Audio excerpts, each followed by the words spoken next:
ناظرین، نواسہ رسول سیدنا حسن رضی اللہ تعالی عنہ، عنوان، نام و نسب و حلیہ وغیرہ۔ حسن بن علی بن ابی طالب خلفائے راشدین میں سب سے آخری خلیفہ سمجھے جاتے ہیں۔ آپ نصف شعبان 3 ہجری میں پیدا ہوئے۔ آپ کی صورت رسول اللہ صلی اللہ علیہ وآلہ وسلم سے بہت مشابہ تھی۔ آپ کا نام رسول اللہ صلی اللہ علیہ وآلہ وسلم نے رکھا تھا۔ زمانہ جاہلیت میں یہ نام کسی کا نہ تھا۔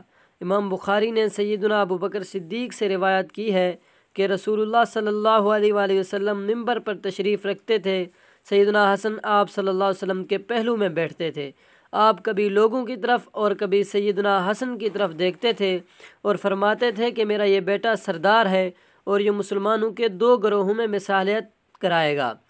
ابن عباس کہتے ہیں کہ رسول اللہ صلی اللہ علیہ وسلم نے ایک روز سیدنا حسن کو اپنے کندھے پر بٹھا رکھا تھا۔ ایک شخص راستے میں ملا، اس نے سیدنا حسن کو مخاطب کر کے کہا، میاں صاحبزادے، تم نے کیا اچھی سواری پائی ہے؟ رسول اللہ صلی اللہ علیہ وسلم نے فرمایا کہ سوار بھی تو اچھا ہے۔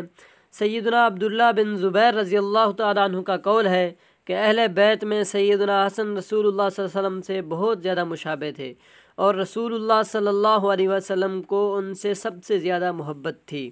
ناظرین، یہی تھی آج کی ہماری چھوٹی سی ویڈیو۔ اگر ویڈیو آئی ہو آپ کو پسند تو آپ نے کر دینا ہے ہمارے چینل کو سبسکرائب اور ساتھ ہی جڑے بیل آئیکن کو پریس کر دینا ہے تاکہ اس طرح کہ ہم کوئی بھی ویڈیو اپلوڈ کریں تو آپ تک بآسانی پہنچتی رہے۔ ناظرین، چاہتے ہیں اجازت، ملتے ہیں نیکسٹ ویڈیو میں۔ تب تک اپنا اور اپنے پیاروں کا خیال رکھیے گا۔ والسلام۔